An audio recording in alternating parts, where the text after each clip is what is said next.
ተመልሰናል ተመልካቾቻችን አዲስ ቀን ላይ ትገኛላችሁ 2 ሰዓት ሆኖ አጫጭር ዜናዎቻችንን ወደ እናንተ አደረስን ከ2 ሰዓት እስከ 3 ሰዓት ደግሞ በሁለተኛው ምዕራፍ የአዲስ ቀን ቆይታ ስፖርት የጠዋት ገበያ ዓለም አቀፍ ትንታኔን የሚመለከቱ እንዲሁም ደግሞ የሌሎች መረጃዎችን አካተን ከናንተ ጋር ቆይታ እናደርጋለን አሁን የምናስቀድመው የጠዋት ገበያ ነው የጠዋት ገበያ መረጃዎችን ይዞ አሚር ቦታው ላይ ተከስተዋል አሚር እንቀጥል እሺ አመሰግናለሁ በድጋሚ እንደምናደራችሁ ክቡራን ተመልካቾቻችን አሁን ከአዲስ ቀን የጠዋት ገበያ መረጃዎች ወደ እናንተ ይደርሳሉ አሚር ጌቱ አብራችሁ ቆይታ አድርጋለሁ በዚሁ ወደ ቀዳሚ ጉዳያችን እናልፋለን በመዝናኛና በኮንፈረንስ ቱሪዝም ማዕከልነት በመተታወቀው ቢሾፍቱ ከተማ በተለያዩ ዘርፎች የግል ኢንቨስትመንት ፍሰቱ በእጅጉ እየጨመረ ይገኛል የከተማዋ ኢንቨስትመንትና ኢንዱስትሪ ጽሕፈት ቤት መረጃ እንደሚያመላክተው ባለፉት 5 ዓመታት 154 ቢሊዮን ብር ካፒታል ያስመዘገቡ የሀገር ውስጥና የውጭ ሀገራት ባለሀብቶች በተለያዩ ዘርፎች ተሰማርተዋል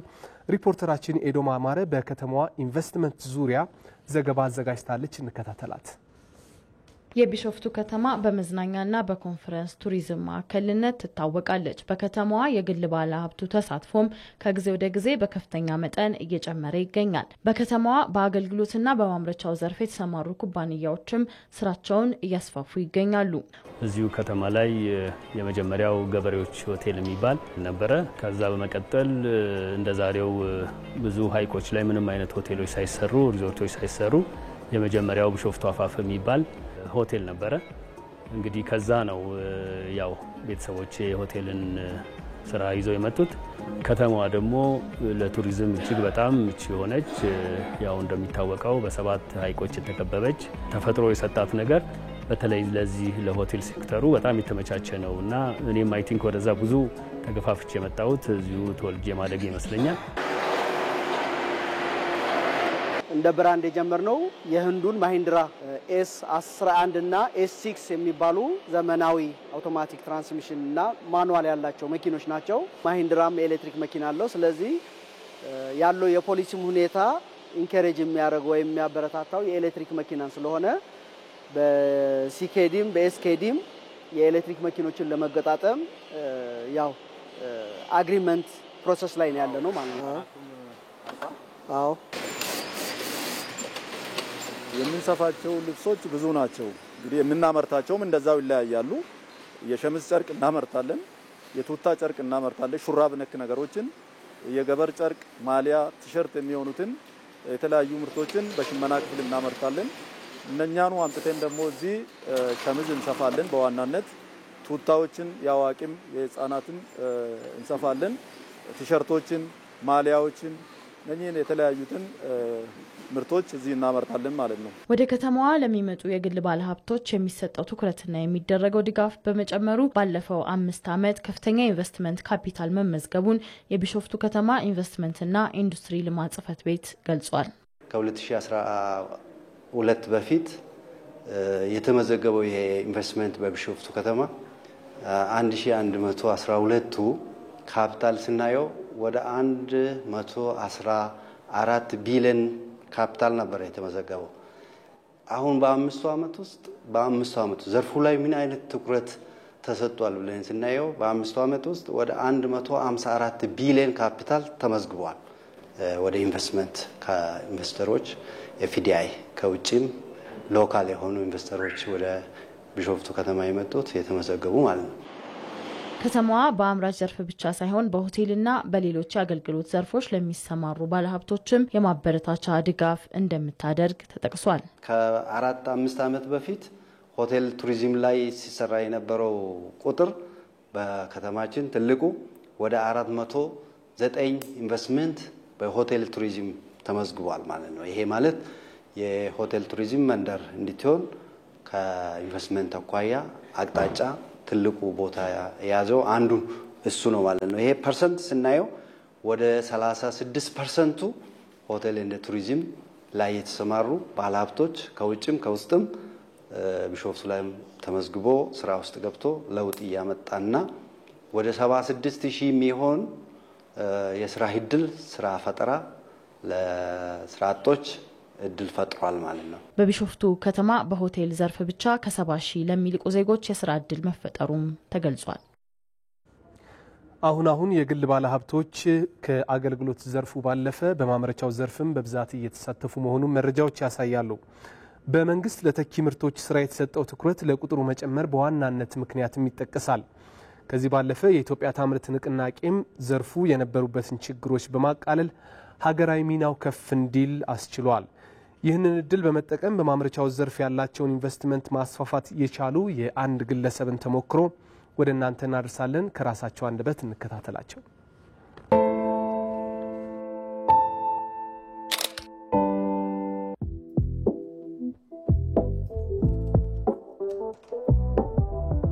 ደመላሽ ወርቁ እባላለሁ። የኤክሴል ስራ አስኪያጅ ነኝ። ኤክሴል እንግዲህ ዛሬ 30 ዓመት ገደማ ነው የተመሰረተው። ሲመሰረት በትንሽ ምርቶች ነበረ፣ ሃውስሆልድ ምርቶች። ከዛ ጀምሮ ነው ዛሬ ላይ ደረሰው። በጣም ብዙ አይነት ምርቶች ነው የምናመርተው። እንዳው በካታጎሪ እንክፈላቸው ካል ሃውስሆልድ የምንለው አለ። ላይክ እንደ ጀሪካን፣ ባልዲ፣ መዘፍዘፊያ፣ ወንበሮች፣ ጠረጴዛ፣ የውሃ ጃር፣ የወተት ጃሮች፣ ወተር ኬን፣ የአትክልት ማጠጫ፣ ብዙ አይነት ኦልሞስት ወደ 150 አይነት ምርቶች አሉ ሃውስሆልድ ብቻ። ሌላኛው እነኚህ እንግዲህ በብሎ ማሽን የሚመረቱ ናቸው እና ኢንጀክሽን ማሽኖች። ከዚህ ውጪ ዋናው እኛ ሜጀር ፕሮዳክታችን ኤችዲፒ ፓይፕ፣ ዩፒቪሲ ፓይፕ፣ ኬዚንግ ፓይፕ፣ ፒፒአር የምንላቸው ናቸው እና ሞር ኤችዲፒ ለመጠጥ ውሃ ዝርጋታ የሚያገለግሉ ትልልቅ ሳይዝ ያላቸው በኢትዮጵያ ብቸኛ የሚያደርገን እስከ 630 አውተር ዲያሜትር ያለው ትልልቅ ሳይዝ ፓይፖች እናመርታለን። ቋሚ ሰራተኛ 250 አካባቢ አሉ ቋሚ። ጊዜያዊ ደግሞ እንደዛው በድምሮ ወደ 300 የሚሆኑ ሰራተኞች ይኖሩናል። በከፍተኛ ውጪ ምንዛሬ የሚገዛ ፓይፖች ከውጪ የሚመጡት ለብዙ ነገር ምቹ አይደለም። እንዳልኩት ለሎጂስቲክ ምቹ አይደለም። ሎጂስቲኩም አስቸጋሪ ነው። ከኮስት ዋይዝ ስናየው ያ ኮስት አድቫንቴጅ አልነበረም። እኛ ግን እዚህ የምናመርተው ጥሬ ዕቃው ነው የሚመጣው። ያ ጥሬ ዕቃ በሚፈለገው መልኩ ወደሚፈለገው ዲያሜትር በሚፈለገው ሳይዝ እና ቲክነስ ይመረታል። ስለዚህ አንደኛ የውጭ ምንዛሬውን ኦልሞስት በ45% ይቀንሳል ብለን ነው የምናስበው። ያ ከሚመጣው እኛ እዚህ የምናመርተው ኦልሞስት እስከ 45% ድረስ ይቀንሳል። ስለዚህ በዚህ ደረጃ ነው ፋይዳው ማለት ነው። ጥራት ላይ ፎከስ እናደርጋለን። እያንዳንዱ ምርታችን ቅድም እንዳልኩት የጥራት ደረጃው ተፈትሾ ብሎ የራሱ ፕሮሰሶች አሉት። ከሮ ማቴሪያል መረጣ ይጀምራል። ጥሬ ዕቃ ዝም ብለን ብዙ አይነት ጥሬ ዕቃ ማርኬት ላይ ሊኖር ይችላል። ስለዚህ ያገኘነውን ሁሉ አይደለም። ጥሬ ዕቃ ኳሊቲውን እንመርጣለን። የራሱ ታሸት አለው፣ የራሱ ፓራሜትሮች አሉት። በዛ መሰረት የተመረጠ ጥሬ ዕቃን እሱን ወደ ምርት ስናውልም በከፍተኛ ጥንቃቄና ጥራት ነው። ስለዚህ ያ ደግሞ ምንን ቤዝ ያደርጋል? አይሶ ስታንዳርድን ቤዝ ያደርጋል። ሁሉም ምርቶቻችን በአይሶ ስታንዳርድ መሰረት ነው የሚመረቱ። ከ3 ዓመት ወዲህ በከፍተኛ ሁኔታ ምርታችን ተደራሽነታችን ጨምረናል። ድሮ ኳሊቲው እንዳለ ነው፣ ተደራሽነት ላይ ትንሽ ይቀረን ነበረ። አሁን ግን ሞር ተደራሽነታችንን በሁሉም ክልሎች ማለት ይቻላል አስፍተናልና የሚፈለገውን ግብ እየመታ ነው። ይበልጥ ደግሞ ወደፊት ብዙ ማስፋፊያዎችም ስለሚኖሩ ወደ ተሻለ ነገር እንደርሳለን ብዬ ተስፋ አደርጋለሁ። ከዛ ደግሞ ያው እንደ ሀገር ደግሞ ከፍተኛ ግብር ከፋዮች ነን። በዛም የከፍተኛ ግብር ከፋዮች ሽልማት በባለፈው ከጠቅላይ ሚኒስትር ዶክተር አብይ በነበሩበት ሽልማት ተቀብለናል ማለት ነው። አምራቹን መንግስት በደንብ ሰፖርት ያደርጋል፣ ያበረታታል። ይሄ ነገር አሁንም መቀጠል ነው ያለበት። ምክንያቱም ብዙ ጊዜ እኛ ሀገር ድርጅቶች ሌበር ኢንቴንሲቭ ነው፣ ብዙ ሰራተኛ ነው የሚይዘው። ስለዚህ ያ ቴክኖሎጂን አድቫንስድ የሆነ ቴክኖሎጂ አምጥተሽ ሌበር መቀነስ ምናምን አለ። ምክንያቱም ብዙ የስራ ፈላጊ ያለበት ሀገር እንደመሆኑ ብዙ ሰራተኛ እንቀጥራለን አሉንም። ስለዚህ እንደዚህ አይነት ብዙ ሰራተኛ ያለው ጥሬ ዕቃ ከውጭ አምጥቶ አምርቶ ሸጦ ብሩን ለማግኘት ያለው ጊዜ ሰፊ ነውና በባንኮች በምናም በኩል ያለው እገዛ በዚህ መልኩ ነው ተጠናክሮ መቀጠል ያለበት። መንግስትም ባንኮችም ግን እዚህ ጋር ከፍተኛ እገዛ እያደረጉልን ያሉት ማለት ነው። እቅዳችን እንግዲህ ሞር ኤክሴል ስሙ በጣም ብራንድ ነው። ይህንን ብራንድ የሆነ ስማችን በሚገባ መጠቀም አለብን። ለዛም ትልልቅ ማስፋፊያዎች አሉ። ያንን ማስፋፊያ ለማስቀጠል ጥረት እያደረግን ነው።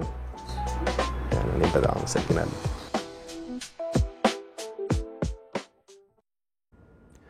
ክቡራን ተመልካቾቻችን አሁን ደግሞ የጠዋት ገበያ እንቅስቃሴውን ቅኝት ወደምናደርግበት መረጃችን ነው የምናልፈው። ለዛሬ ወደ ላፍቶ የአትክልትና ፍራፍሬ ግብይት ማዕከል ተገኝተናል። ባልደረባችን ሳምሶን ገድሉ በቀጥታ መስመራችን ላይ ከስፍራው ይገኛል። እንደምናደርግ ሳምሶን፣ እስኪ ባለህበት ያለው የጠዋት ገበያ ድባቡ ምን ይመስላል? ለግብይት የቀረቡ ምርቶች የትኞቹ ናቸው? ዋጋቸውንም አያይዘህ ብትነግረን።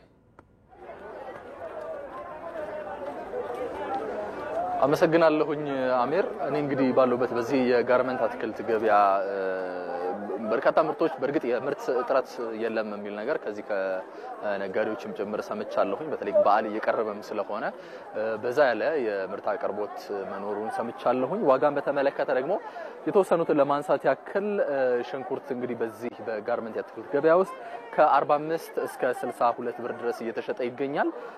ቲማቲም ከ30 እስከ 50 ብር ድረስ እየተሸጠ እንደሚገኝ ሰምቻለሁኝ። ሰላጣ ከ70 ብር ጀምሮ እስከ 120 ብር ድረስ አለ የሚል ነገር ነው ያነሱልኝ። እንግዲህ በመሃል የጥራት ጉዳዮች ለዚህ ለዋጋ ልዩነቱ እንደ ምክንያት ተቀምጧል። ድንች ከ30 ብር እስከ 40 ብር ድረስ እንደሚሸጥ ነግረውኛል። ሐብሐብ በኪሎ ከ40 እስከ 60 ብር ድረስ እየተሸጠ ይገኛል።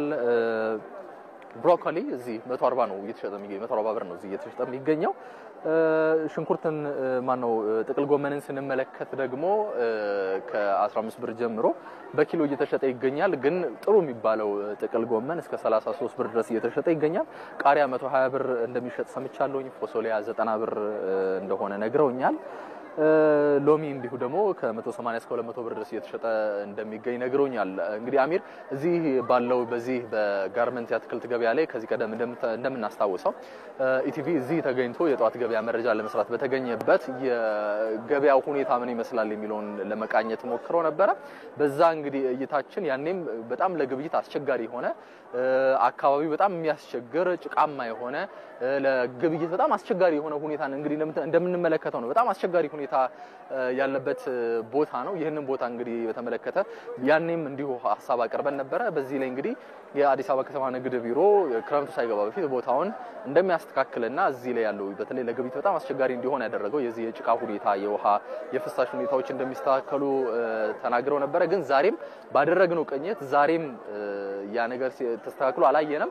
እንደውም በጣም ከባድ ለግብይትና ለመንቀሳቀስ በጣም አስቸጋሪ የሆነ ቦታ ነው ይህ ጋርመንት የአትክልት ገበያና ይሄንን ለመታዘብ ችለናል። ይሄ በአፋጣኝ ምላሽ የሚፈልግ መሆኑን የተመለከተ ነው። እንግዲህ እኔም በተንቀሳቀስኩበት ሰዓት ለጫማ ለእግር መልገጫ እንኳን የሚሆን ቦታ የለም። ጭቃው እስከ ቁርጭምጭሚትን ጭምር የሚያልፍ ጭቃ ነው እዚህ አካባቢ ያለውና በቀላሉ መጥቶ ገብይቶ ለመመለስ ዘመናዊ ብለን የምናስባቸው የግብይት አይነት ሁኔታዎችን ለመፍጠር ቦታው በጣም እጅግ ሩቅ ሆኖ ነው የተመለከተው። ይህ ነገር በቅርቡ መስተካከል ይኖርበታል ብለን እኛም እናስባለን። ይህንን እንግዲህ ለሚመለከተው አካል ሐሳብ ማቅረብ ፈልጋለሁ። አመሰግናለሁ። አሚር፣ ለሳቱ ያለኝ መረጃ ይህን ይመስላል። ሳምሶን፣ ለመረጃው ከልብ እናመሰግናለን። መልካም ቀን ይሁንልህ። ክቡራን ተመልካቾቻችን መጨረሻ ወዳደረግነው የግብይት መረጃችን ነው የምናልፈው። በአዲስ አበባና በሌሎች ከተሞች ያለውን የመሰረታዊ ሸቀጦች ዋጋ፣ የውጭ ምንዛሬ ተመንና ሌሎች ተያያዥ የግብይት መረጃዎችን እንከታተል።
ክቡራን ተመልካቾቻችን ለዛሬ አዲስ ቀን የተዘጋጁ የጠዋት ገበያ መረጃዎች በዚሁ አበቁ። ስለተከታተላችሁን ከልብ እናመሰግናለን።